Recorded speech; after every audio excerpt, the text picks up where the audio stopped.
I commonly use an analogy to compare EVM to flight instrumentation. Yes, I recall that. You said that EVM isn't the flight plan itself. It is more like the flight instruments that let the pilot know when they have veered from their flight plan. Yes, absolutely.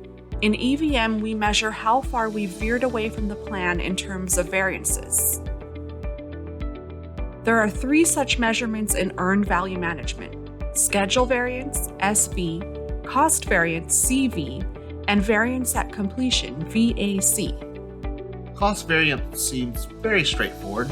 If I spend too much, it'll show up as a cost variance.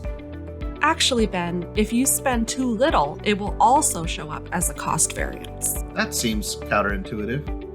EVM not only shows where we are from a negative perspective, it also shows the positives. Look at this project.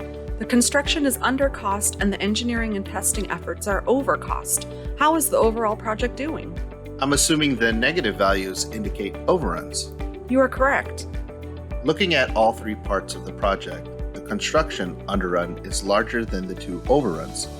That means the overall cost variance is positive 10 million? You're on the money. Variances provide insight at multiple levels. If we only look at total program variances, it sometimes hides lower level issues. Now we'll look at how to calculate variances. I am confident you will be able to figure out the formulas. I believe I've figured out the formulas. Great job, Ben. You are correct. I noticed that both formulas are measuring against earned value. Good observation. Both variances measure against work accomplished. I can't wait to learn what the final variance metric is all about. The final variance metric is variance at completion, or VAC. The key is the at completion part of the acronym. This means it is a forward-looking projection. Do you remember the other EVM metrics with at completion in them? I do. Budget at completion and estimate at completion. Great memory. Variance at completion is a comparison between those other 2 at completion metrics.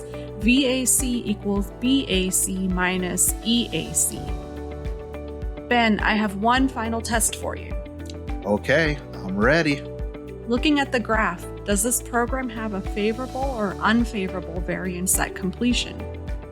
The estimated final cost, EAC, is below the BAC.